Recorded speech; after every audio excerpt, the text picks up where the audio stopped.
أعوذ بالله من الشيطان الرجيم بسم الله الرحمن الرحيم الحمد لله رب العالمين وبه نستعين والصلاة والسلام على أشرف الأنبياء والمرسلين وعلى آله وصحبه أجمعين اللهم صل على سيدنا محمد الفاتح لما أغلق والخاتم لما سبق ناصر الحق بالحق والهادي إلى صراطك المستقيم وعلى آله وصحبه حق قدره ومقداره العظيم قال رب اشرح لي صدري ويسر لي أمري واحلل عقدة من لساني يفقهوا قولي سبحانك لا علم لنا إلا ما علمتنا إنك أنت العليم الحكيم لا حول ولا قوة إلا بالله العلي العظيم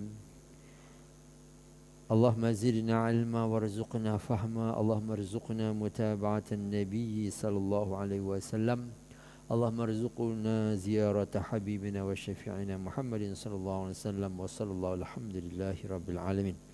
Assalamualaikum warahmatullahi taala wabarakatuh.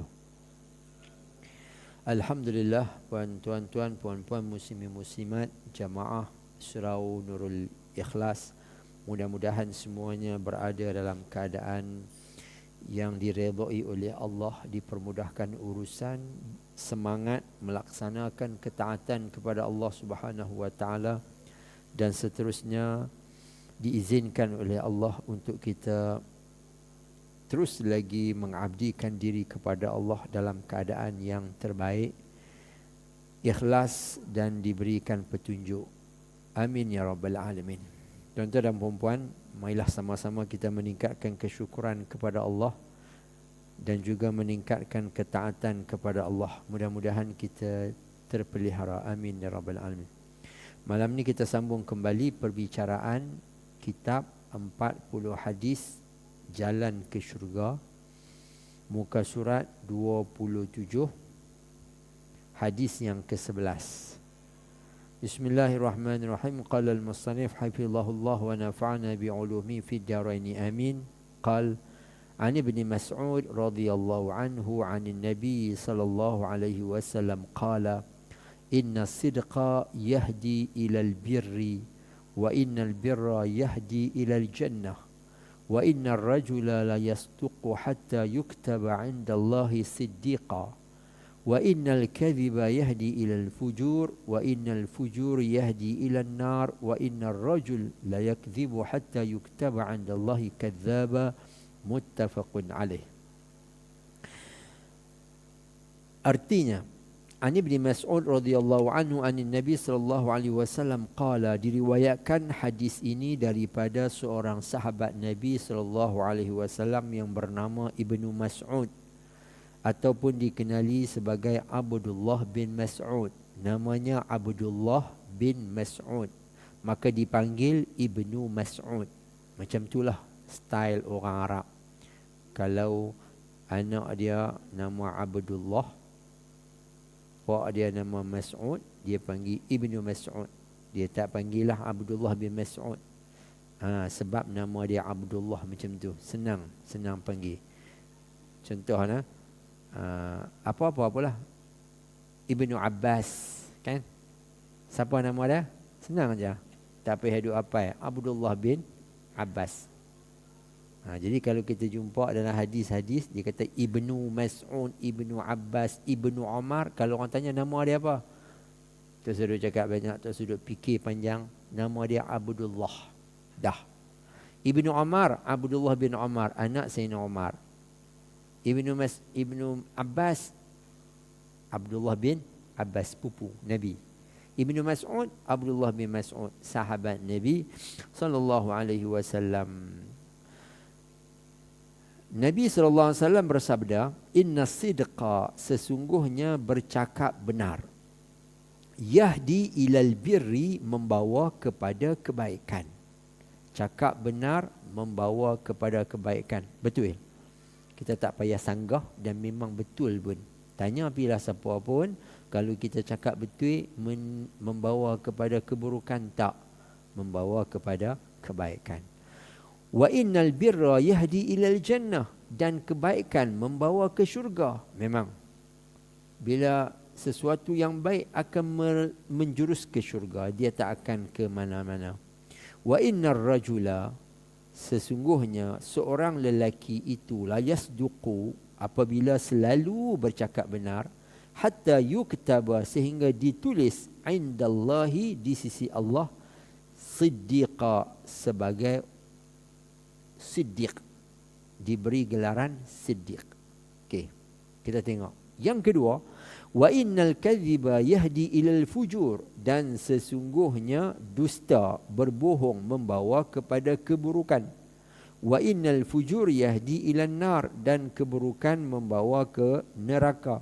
Wa innar rajula, sesungguhnya seorang lelaki itu, la yakdhibu, apabila selalu berdusta, hatta yuktaba, sehingga ditulis di sisi Allah, indallah, kadzaban, sebagai orang yang kuat berbohong ataupun berdusta. Tuan-tuan yang dirahmati oleh Allah Subhanahu wa taala, mafhum hadis ni secara umumnya Nabi SAW nak bagi tahu kepada kita dua perkara ataupun dua sifat mahmudah. Bukan dua sifat, satu sifat mahmudah, satu sifat mazmumah. Nak bagi tahu dua perkara yang mana dua benda ini berlawanan. Okey, satu mahmudah iaitu as-sidqu, cakap benar, cakap benar, perbuatan benar, semua benar. Kemudian yang kedua al-kadhibu, dusta, cakap dusta, perbuatan dusta.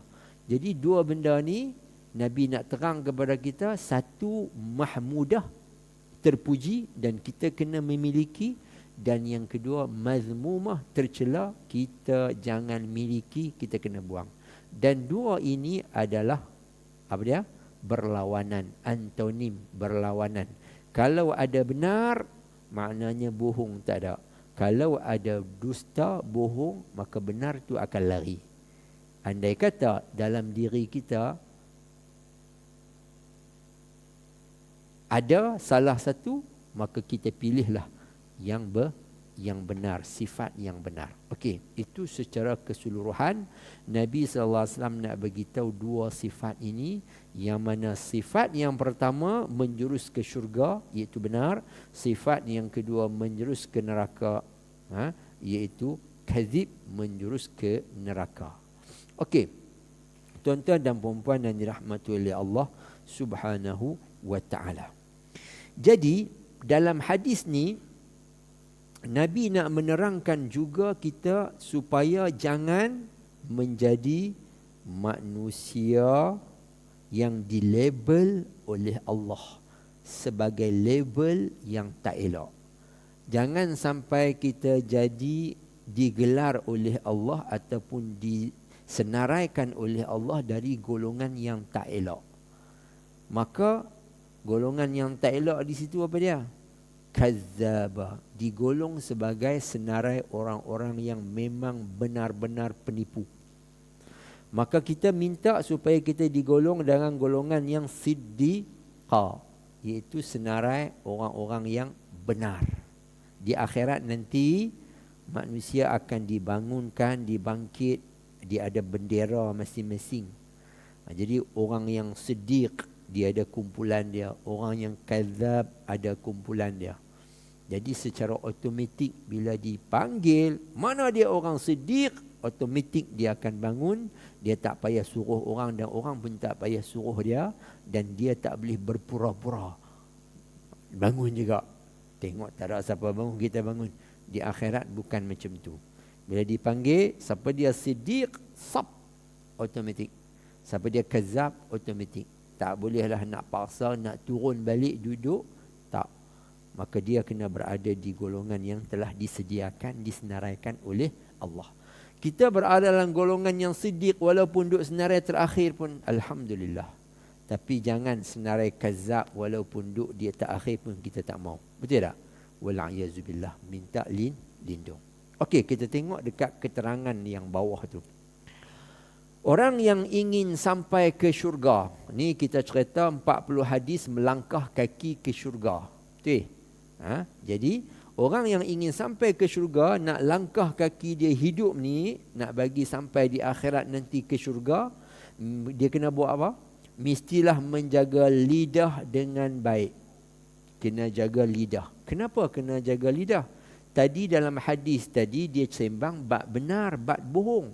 Maka benar dengan bohong itu biasanya diperlakukan oleh apa?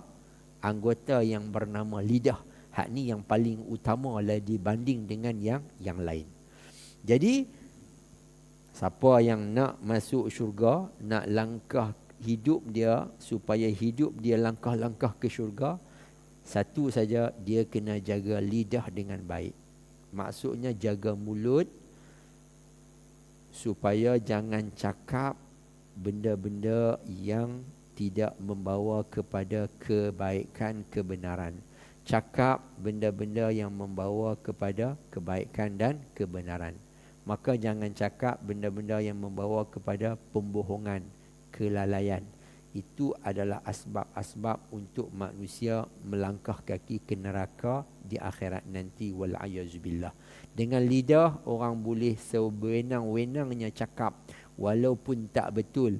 Maka terbitlah fitnah, maka terbitlah mengumpat, maka terbitlah macam-macam buka aib dan seumpamanya. Jangan terlibat langsung walaupun satu patah perkataan. Jangan, sebab apa? Kita bila cakap, kita salah dengan siapa? Manusia. Kalau dengan binatang kucing tak apa lagi, dia pun tak faham, kita pun bolehlah kan. Tapi dengan manusia, bila dengan manusia kita cakap dia tak suka, kita dah sebut keaiban dia, kita dah sebut benda yang tak elok, dia tak suka, senang tak dia nak maafkan kita? Susah. Kita nak kena pergi minta maaf. Bila kita minta maaf, dia nak maaf ke tak? Tadi kita nak tunggu dia maafkan. Confirm tak? Kita pergi minta maaf. Senang ke tak? Kalau senang, selamat. Kalau tak senang, dia tak akan selesai. Sampai nanti di akhirat nanti, Allah Ta'ala akan perhitungkan sebab kesilapan kita dengan manusia. Itu sebabnya jaga. Okey, teruskan. Ulama berkata secara umum, orang yang baik lidahnya akan mendapat mimpi yang baik. Masya Allah, ini kata-kata para ulama, pengalaman mereka lah. Orang yang suka cakap baik, insya Allah mimpi dia baik-baik belaka. Maknanya tak banyak merapu lah, tak banyak yang bohong-bohong. Kan kita mimpi nampak macam baik, tapi tak logik pun ada, merapu pun ada kan. Sekejap masuk masjid, sekejap pergi sana, sekejap pergi sana, sekejap pergi sana kan. Lepas tu, tengok-tengok duduk tengah makan pula. Jadi merata dia pergi. Ni orang yang kalau dia jaga lidah dia, insya-Allah mimpi dia baik. Maksudnya apa? Kalau mimpi baik, maknanya dia sentiasa didorong oleh Allah. Melalui mimpinya, dia boleh juga menjadi sedikit panduan dalam hidup dia. Melalui mimpi, walaupun tak sepenuh.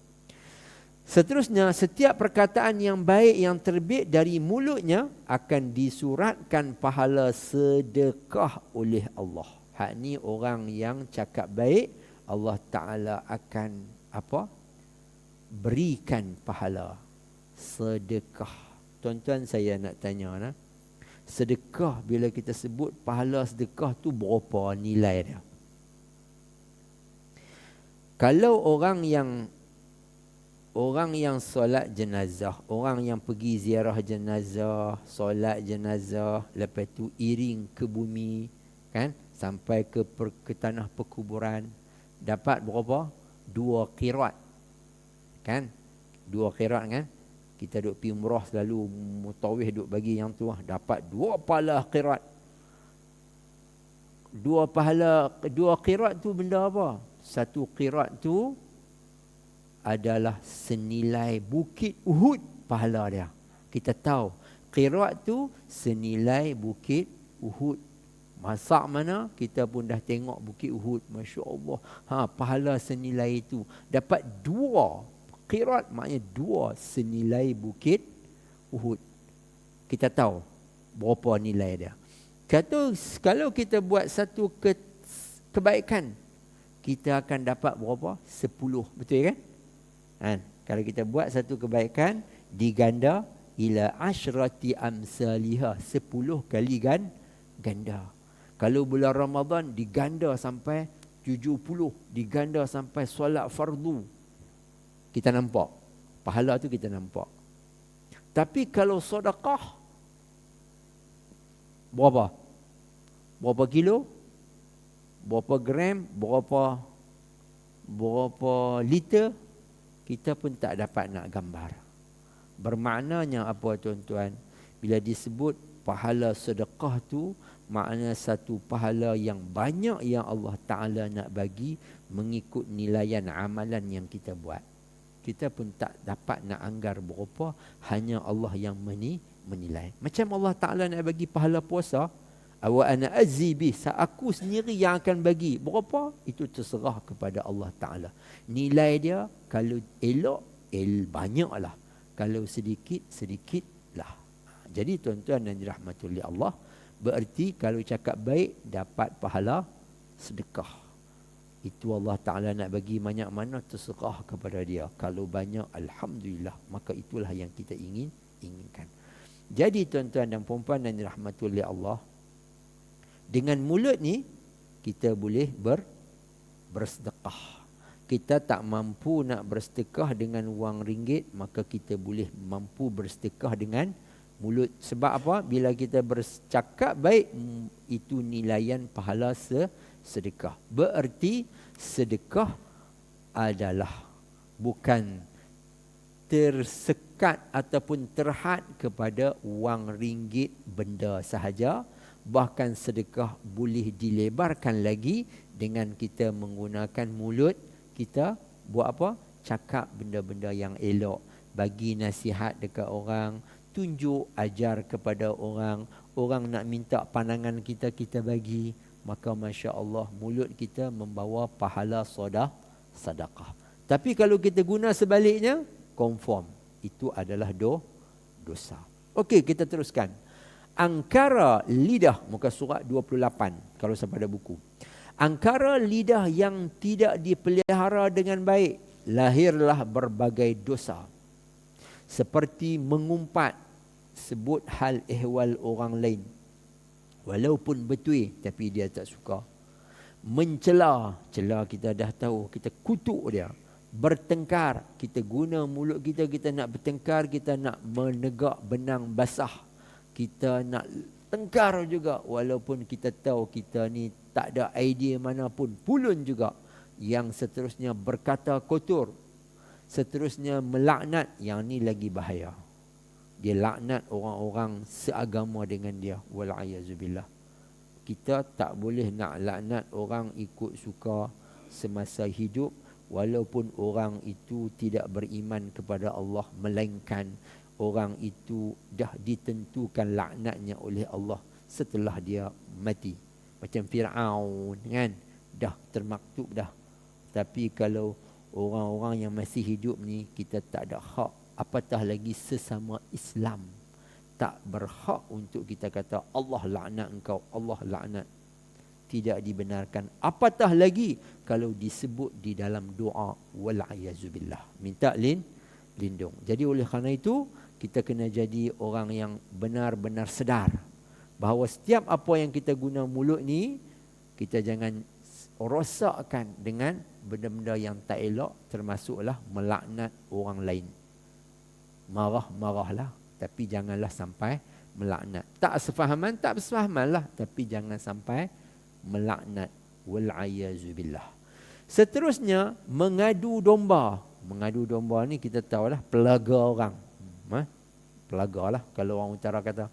Kemudian janji palsu, janji yang tipu, scam duk ada lah ni, tu semua janji palsu dan sebagainya lagi lah. Tuan-tuan pun tahu apa jua angkara lidah yang boleh buat benda-benda yang dilarang oleh agama. Semuanya itu adalah dosa yang lahirnya daripada lidah.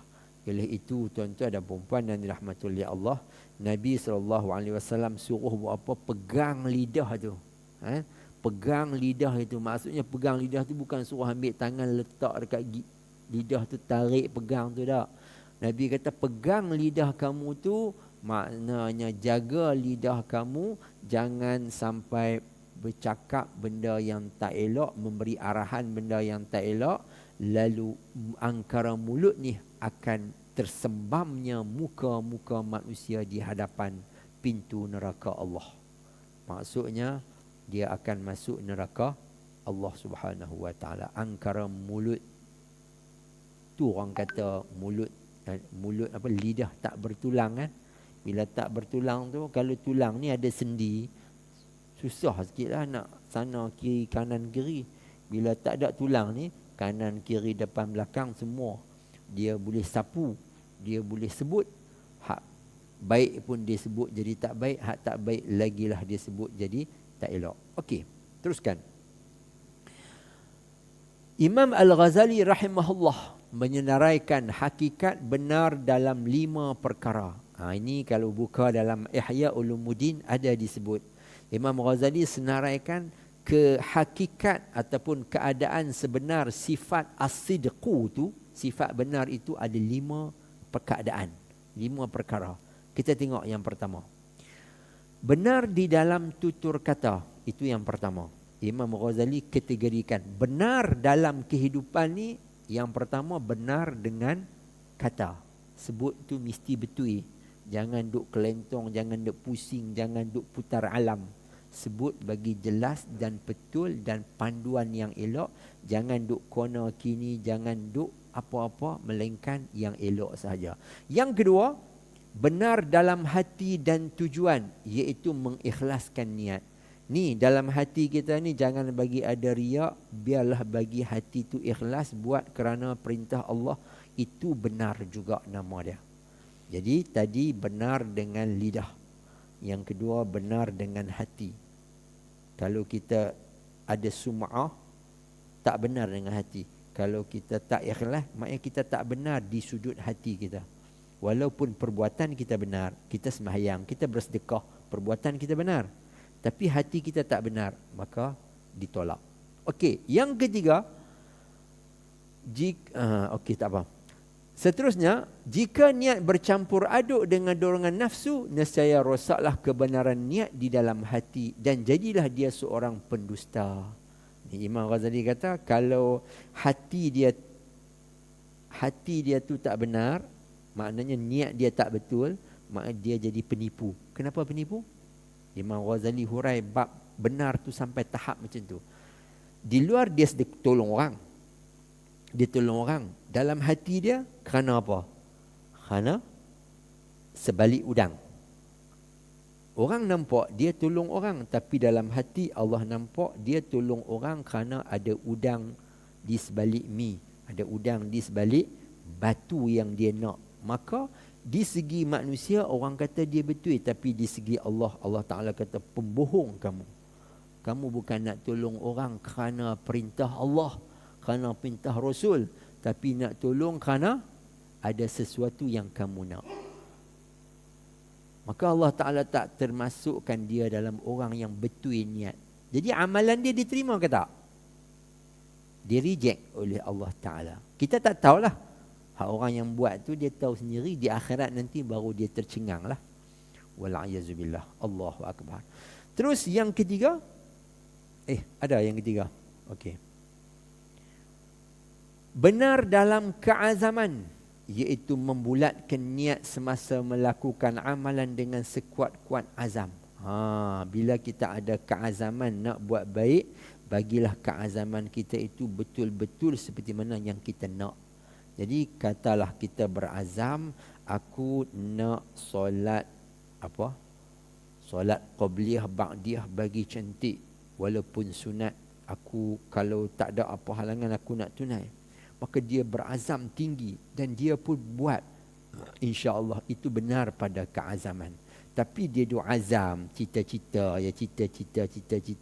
tapi tak mula pun. Tak berdosa bagi dia, tetapi hakikat dia seorang penipu diri dia sendiri. Itulah orang yang duk berazam tak buat. Kan?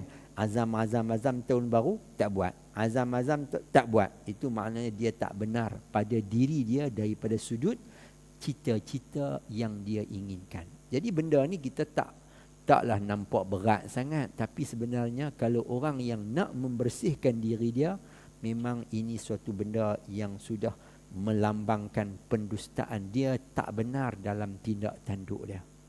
Allah sahaja yang maha mengetahui. Okey. Keempat, benar dalam menepati janji kepada Allah. Subhanallah. Benar dalam menepati janji kepada Allah. Kita berjanji dengan Allah apa? Biarlah kita benar. Hak ni yang kita takut ni.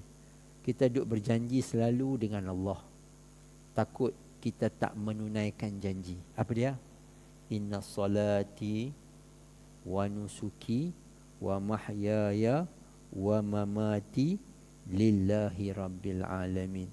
Solat aku, ibadah aku, lagi hidup aku, mati aku, lillah, kerana Allah. Kerana nak ikut perintah Allah, kerana nak buat seperti mana yang Allah suruh. Kita buat ke tak? Hak tu kita jawab sendiri. Kalau kita buat, alhamdulillah, benarlah kita seperti mana yang kita berjanji dengan Allah dalam setiap kali sembahyang, walaupun dalam doa iftitah. Kan? Tapi kalau kita tak, maka kita jawablah sendiri di depan Allah. Oleh kerana itu Imam Ghazali rahimahullah suruh kita bertafakur, bermuhasabah selepas subuh tu. Lepas mayang subuh, kalau kita tak sibuk, duduk sekejap bermuhasabah, fikir balik, tilik balik apa yang kita ada sedikit kekurangan kita terhadap perintah Allah. Apa-apalah kita fikir sejenak supaya apa? Kita tak mau Allah Ta'ala senaraikan dalam senarai kazaban. Hak tu kita tak mau, pendusta. Jadi Imam Ghazali menghuraikan dalam situasi benar ini, macam itulah keadaan dia, tuan-tuan dan dirahmati oleh Allah Subhanahu wa taala. Jadi kita boleh buat kesimpulan daripada apa yang disebut oleh Imam Ghazali di sini, benar dalam setiap gerak-geri kita, perbuatan kita, perkataan kita, niat kita dan keazaman kita. Kena bagi betul macam kita nak. Kena bagi betul macam kita nak. Kalau tak betul, Imam Ghazali kata dia sudah dinamakan pembohong. Walaupun dia tak pernah cakap bohong. Dia tak pernah cakap bohong, tapi macam itulah. Kalau dia niat lain, buat lain, seperti mana yang kita sebut tadi itu, hak tu yang kita tak mau. Wal-'ayazubillah. Okey. Yang keempat ni, benar dalam menepati janji kepada Allah tu, di sini ada satu contoh. Dalam buku kita tu ada satu contoh. Seperti bapa saudara Anas bin Malik. Anas bin Malik kita tahu kan siapa dia? Iaitu pembantu Nabi SAW, bapa saudara dia. Nama apa? Yang bernama Anas bin Nadar radhiyallahu anhu. Nama Anas juga. Orang Arab ni kadang-kadang dia suka bubuh nama atas ke bawah, cucu cicit, kadang-kadang lebih kurang je. Kadang-kadang lebih kurang. Atuk dia nama Muhammad, kadang-kadang cucu-cucu cicit dia nama Muhammad juga. Dia pusing kot itulah. Jadi kalau orang tak tahu hak ni Muhammad yang mana? Hak ni Muhammad atuk dia ke Muhammad cucu ke? Hak tu dia orang sendiri yang tahu. Kita jarang buh nama macam tu kan. Kita nama kita lain-lain. Atuk kita nama lain, bapa kita nama lain, kita nama lain, anak kita pun nama lain. Kita tak bubuh anak kita nama macam atuk kita tu. Betul tak? Betul tu cicit kita pula macam tu, dia tak bubuh nama. Mesti lain-lain punya. Orang Arab tak, kadang-kadang lebih kurang. Cucu dengan atuk sama yang nama. Tu. Jadi macam ni dah kita tengok. Anas bin Malik, pak saudara dia nama apa? Anas bin Nadar. Maknanya minat buh nama Anas lah. Pak dia minat, abang dia pun minat. Kan? Pak saudara. Kan? Okey. Jadi Anas bin Nadar ni tuan-tuan, kalau tuan-tuan baca buku sirah, Masya Allah tabarakah, betapa struggle-nya dia dalam jihad perang Uhud. Masya Allah tabarakallah. Kita tengok. Beliau yang tidak turut serta di dalam perang Badar. Anas bin Nadar ni dia tak ikut serta dalam perang Badar. Dia rasa menyesal. Oleh kerana itu telah berjanji akan berjuang bermati-matian jika Allah mentakdir berlaku peperangan lagi selepas Badar. Perang Badar ni perang yang pertama. Siapa yang pergi tu Allah Ta'ala janji pengampunan dosa. Jadi orang perang Badar ni dia buat salah macam mana pun Allah Ta'ala ampun segera di atas dunia. Dan itu yang diperakui oleh Nabi kita Muhammad SAW. Ada seorang sahabat yang dulu saya pernah cerita, dia membuka rahsia negara kepada puak musyrikin. Dia membuka rahsia yang dianggap sebagai rahsia Rasulullah dan rahsia negara kepada puak kafir musyrikin. Berita tu dah sampai, Nabi tahu. Sayyidina Umar memang nak ambil tindakan. Rasulullah kata jangan, dia ahli Badar, dimaafkan. Walaupun dia buat dosa tu, kalau ikut tu memang kena hukuman berat, tetapi dimaafkan. Jadi Anas bin Nadar ni dia rasa menyesal sebab dia tak dapat pergi ke perang Badar. Sebab perang Badar ni tak ramai mana, tapi keistimewaan yang Allah Ta'ala bagi. Lalu dia berjanji dengan Allah. Dia kata apa? Kalau ada lagi perang selepas ni, aku akan hadiri, insya-Allah. Okey. Teruskan, apabila berlaku peperangan Uhud. Peperangan Uhud peperangan yang kedua lah selepas Badar, yang besar. Pada tahun berikutnya, beliau segera mengutarakan janjinya itu dan akhirnya beliau gugur syahid dan didapati lebih dari 80 luka. Lebih daripada 80 luka di badannya. Kesan-kesan tombak, pedang dan macam-macam lah. Kalau hari ni kita kata peluru lah, hak ni. Kesan tombak, kesan pedang, kesan anak panah. Ada 80 kesan luka di badan dia. Cuba bayangkan. 80 kesan luka dekat badan daripada atas sampai ke bawah. Lunyai no. Kalau kita kata lunyai lah, kita nampak. Ngeri lah kalau kita tengok macam tu. Memang ngeri. Kalau orang yang tak sanggup tengok, memang tak sanggup tengok.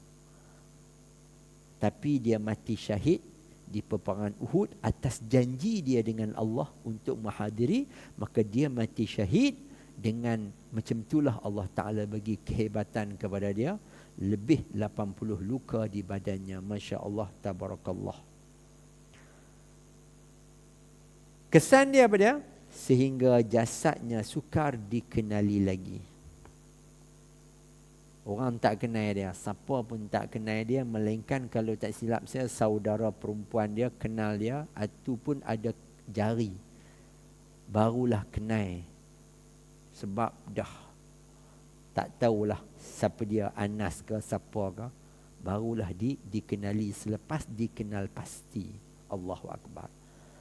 Allah berfirman dalam surah Al-Ahzab ayat 23, Masya Allah. Jadi kisah Anas bin Nadar ni adalah kisah menunjukkan seorang hamba Allah yang benar-benar menunaikan janji dengan Allah. Kan? Sebab dia nak hadir perang sebenarnya. Kalau mai perang sebenarnya, Allah minta maaf dah ya Rasulullah, aku ada kerja lah. Kan?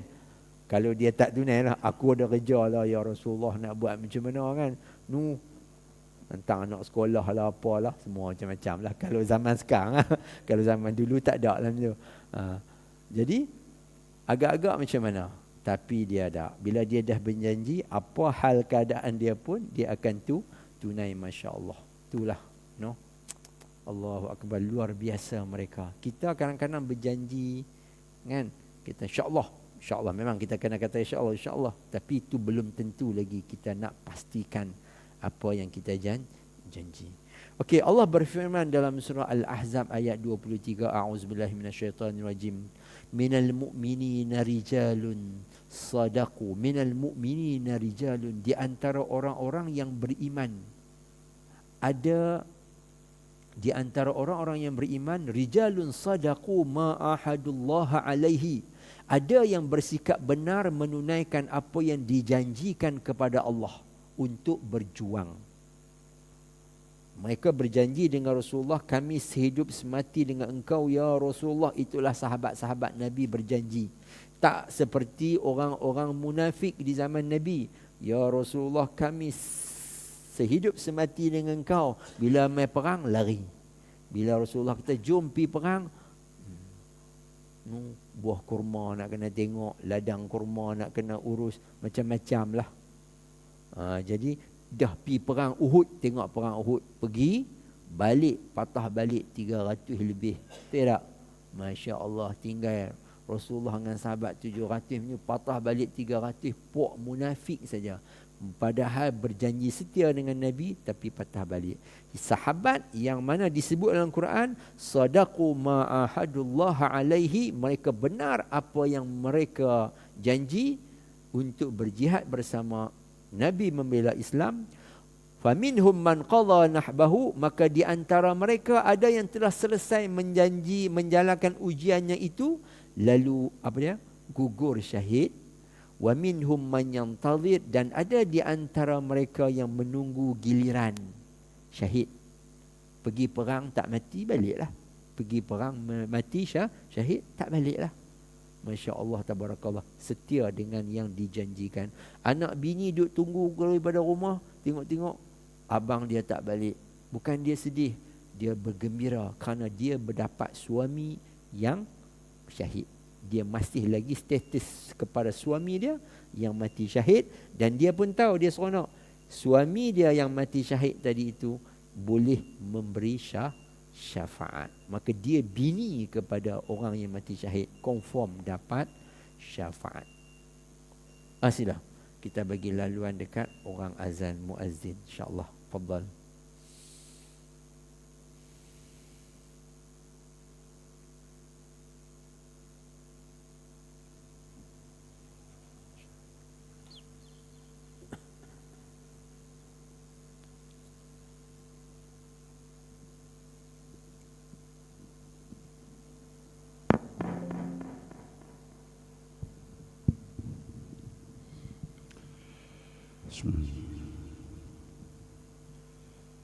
Allahu Akbar, Allahu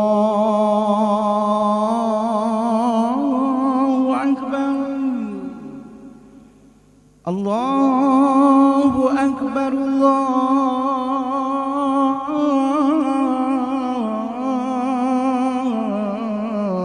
Akbar.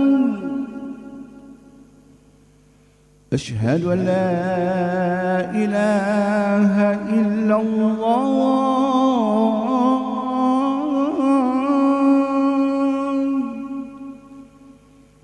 أشهد أن لا إله إلا الله.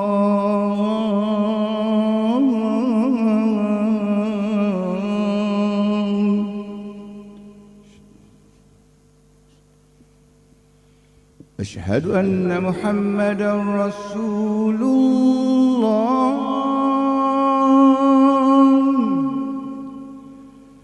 أشهد أن محمدا رسول الله.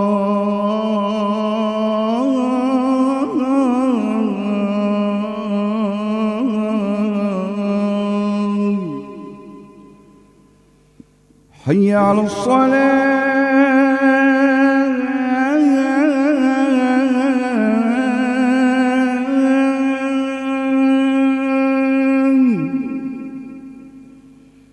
حي على الصلاة.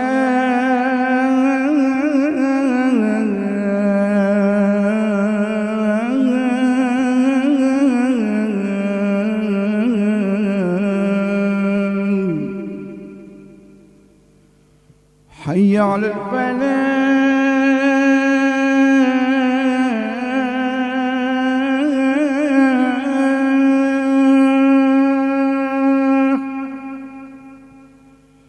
حي على الفلاح.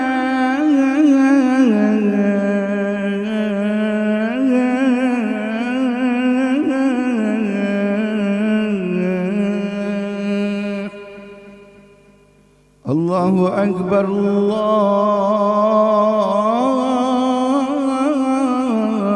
الله أكبر.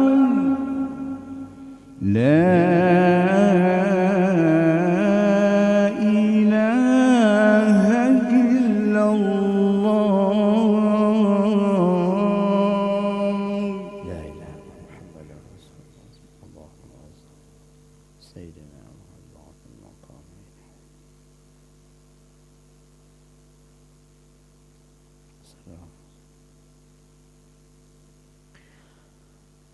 Wa sallallahu ala sayyidina Muhammad, amin amin ya rabbal alamin. Tuan-tuan puan-puan dan dirahmati oleh Allah, kita sambung sedikit lagi. Wa ma baddalu tabdila, maksud ayat yang terakhir, mereka tidak mengubah apa yang mereka telah janjikan walaupun sedikit. Maknanya mereka berjanji dengan Allah untuk melaksanakan tanggungjawab kewajipan, mereka melaksanakan bila sampai masanya. Itulah dia berjanji benar daripada sahabat-sahabat Nabi sallallahu alaihi wasallam. Mereka berjanji untuk menegakkan Islam di atas muka bumi ini. Yang pertama, menerusi jihad, akad senjata melawan musuh, dan yang kedua, mereka berjihad mengembangkan ilmu, mengembangkan syariat Nabi.